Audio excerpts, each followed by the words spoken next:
What's up guys, welcome to the Chess Giant. This is Solomon Riddell, and today's video is really for you e4 players trying to find a response against the Sicilian Defense. Now I actually think that this variation can help both of you guys that play the main line as well as you guys who are trying to avoid the main line. How on earth is this possible? Well, in today's video I am recommending the move Knight e2, the Keres variation, and really out of this move we can transpose into the main line with a move like d4, or we can go into the Chameleon variation with Knight c3, followed by moves like d3, g3, bishop g2. We're just playing chess in Vienna game type fashion. However, I know some of you mainliners are probably wondering why on earth would we ever play Knight e2 instead of Knight f3, and we'll get to that in a second. But on top of that, some of you may be wondering, why can't Black just play d5 right now? I mean, break this game open. Knight e2 seems like a very passive move, but I actually think that this is a big mistake on Black's part. Right now, we're going to take that pawn back, and following Queen takes d5, play Knight c3, and now we have a very similar position to the Scandinavian defense, as we have a knight on c3 with Black's queen on d5. The only difference is that Black has a pawn on c5 and we have a knight on e2. Does this help us or hurt us? I think that this is much better for White, because usually in the Scandinavian defense, Black plays queen a5, but because of this pawn on c5, Black can't do this. It's probably best for Black to play a move like queen d8 going straight back, in which case we can break the game open with d4. And if a move like queen e5 is played, pinning this knight on e2, it almost seems to work, but we still have this d4 idea followed by bishop f4 attacking that queen. Idea being, if queen c5, we take back with a knight. We have a very active position here, a huge advantage in development. We have knight b5 and knight c7 ideas. We can always play moves like queen d2, castle queenside, bring this bishop to e2 or b5 with check, bring our rooks to d1 and e1, and we have ourselves a very nice game. This is almost winning for White. So again, following the Keres variation with knight e2, it's not a good idea for Black to break through with d5. We're simply going to take back, play knight c3, break this game open with d4, and we have ourselves a very nice advantage in development and coordination of the pieces.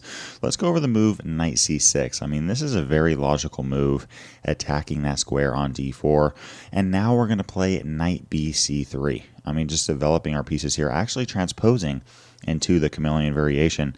And I mean, in this position, Black has a ton of different moves. Black can go with knight f6, d6, a6, even e5. I really don't recommend this move for Black because of knight d5. And we have ourselves a very strong minor piece followed by knight c3, maybe bishop c4. We have ourselves a much better game. But in today's video, we're going to be covering the moves e6 and g6, which are by far Black's most popular options. Let's first take a look at the move e6. Now, I know earlier I said that this can help you main line players, and the reason is that we can easily transpose into the main line right now with d4. Now, why would we play knight e2 instead of knight f3? Well, really, by playing knight e2, there's a very good chance that Black switched up their move order. What do I mean by this? Well, following c takes d4, which is by far Black's best option, we're now going to take with the knight. And there's a very good chance in this position that Black usually would have played a move like d4 and maybe a6 with the knight variation, or g6 with the dragon. But because of this knight e2 move, we threw off Black. They didn't think that we were going to break through with d4. And all of a sudden, they are playing a position they are not all that familiar with. This can happen in a bunch of different ways. Black could have played g6, in which they usually play e6. The list goes on. Really, we can't guarantee that Black's going to switch up their move order, but we really have nothing to lose by playing the move knight e2. Just a thought. Yes, in this position, we are in the main line, but there's a very good chance that your opponent is out of their opening theory. However, in today's video, we're going to be covering the Chameleon variation of the Keres. Really, the whole idea of showing you guys d4 was just to show that by playing knight e2, you can really psych Black out in terms of what kind of moves they decide to play against this very strange, but not bad, knight e2 move. Really, with the Chameleon variation, I think the best move is g3. And here, oftentimes, you're going to run into the move d5. I mean, Black just breaking through in the center of the board. Really, this move makes a ton of sense. We're going to take back and then play bishop g2. Now we have a knight on c3 and a bishop on g2 attacking this pawn on d5. And really, generally speaking, Black has two options. Black can push the pawn, or black can defend the pawn. If black pushes the pawn, we can now play knight d5. And this knight seems a little bit awkwardly placed, but honestly, I think that this is a very active piece, making things difficult for black. I mean, following a move like knight f6, we can actually play knight ef4, a very common idea defending the knight on d5. If black ever wants to take our knight, that's completely fine. We'll just take back with our knight. Following a move like bishop d6, play castling kingside, and then d3, locking up black's pawn structure. And here, if a move like bishop e6, we can play knight f4, a very solid position for this knight, defended by our dark squared bishop, attacking that bishop on e6. We have a very active bishop on g2. We can play moves like bishop d2, rook e1, activating this rook.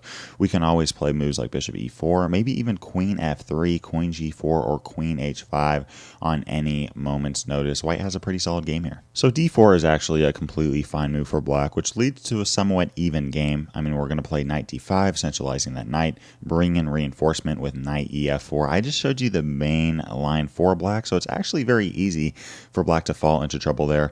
But what happens if black doesn't push the pawn on d5 but defends it with a move like knight f6? Well, in this situation, we need to play d4. If we don't, black is going to play d4 the next move, and knight d5 is no longer going to be an option because of this knight on f6. So we play d4, and following a move like c takes d4, take back with our knight.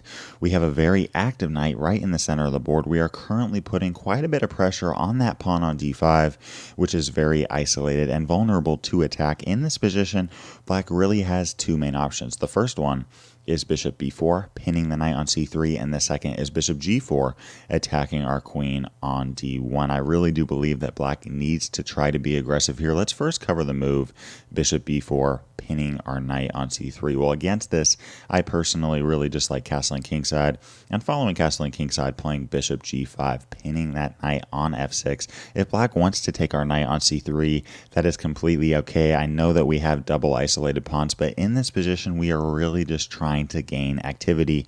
We are currently pinning the knight on f6, and following a move like h6, we're simply going to take that knight off the board. We could play bishop takes d5, which I still think that white is slightly better there, but following rook d8, black does have some counter-attacking chances. I think better is rook b1, attacking that pawn on b7, and following rook d8, defending the pawn on d5, playing rook b5. We have a very active rook attacking that pawn on b7 and pawn on d5, an active knight, bishop, and queen ready to come to d3. We can always bring this rook to e1, which would be a very active back rank piece, and we have ourselves a very solid and playable position here. I would give the edge to white. So that covers the move bishop b4. We're going to pin that knight on f6, and if black wants to take our knight on c3, we are completely okay with that. We have open files for the rook.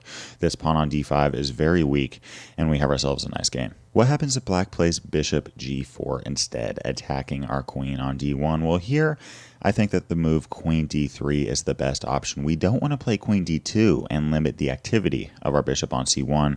Queen d3 still allows us to naturally develop our pieces at a rapid rate. If a move like bishop c5 here, attacking our knight on d4, this is completely okay.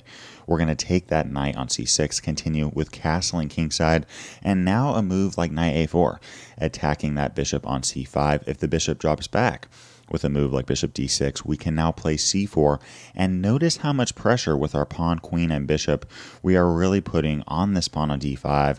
I mean, if a move like queen a3, we can play b3, and we have a very solid pawn structure on the queen side of the board.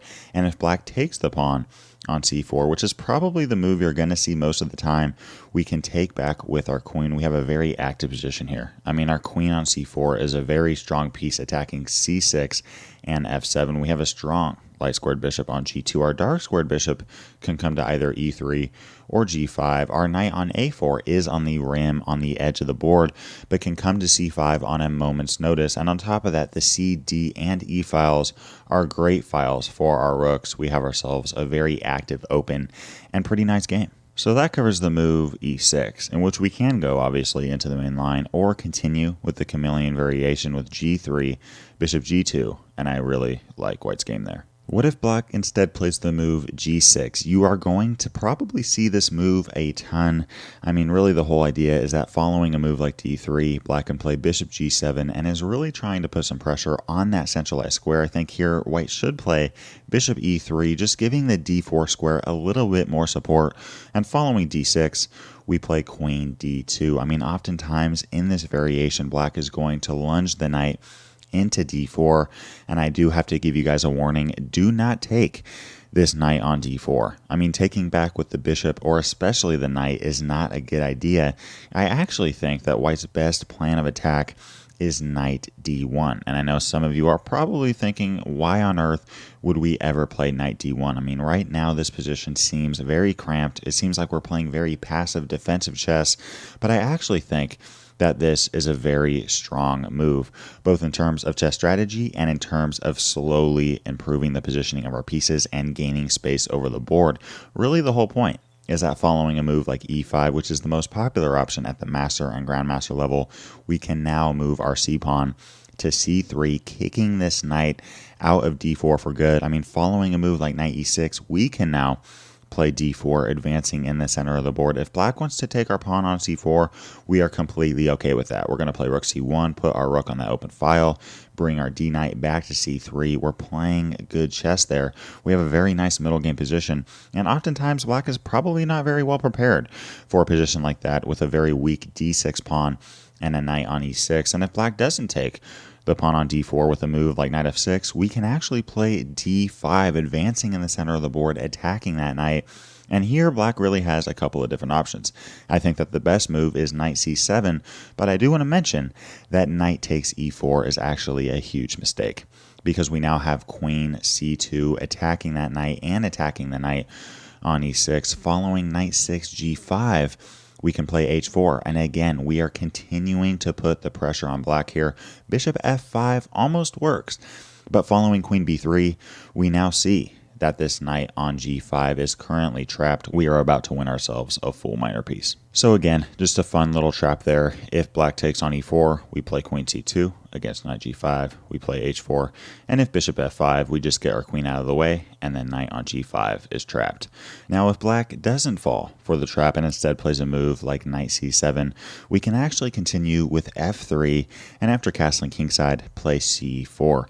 I actually really like this position for white. I would give the clear advantage to white because we do have a space advantage in the center of the board, and our light squared pawns are very strong here, taking up some space. I mean, here we can continue with moves like knight c3, knight g3, bishop g5, h6 can't be played because both our queen and bishop attack that square. We have ourselves a very nice kingside attack with h4 looking to play h5, and I honestly believe that this is a very hard position for black to play. I mean, no Sicilian defense type player wants a closed defensive position like this where white has a clear advantage right in the center of the board with a very awkward knight on c7 that can barely even move, and a bishop on g7 whose vision is limited to that pawn on e5. I don't really think that any Sicilian defense type player is probably comfortable in a position like this. If you'd like to learn more on the theory behind the delayed wing gambit, another strong and rare response against the Sicilian defense, click the video to the left. If you'd like to learn more about the Snyder variation, again, another rare and strong variation against the Sicilian, click the video to the right. Leave a comment to let me know what other videos you'd like to see covered on this channel. And as always, I appreciate you guys. Thanks for watching. Peace.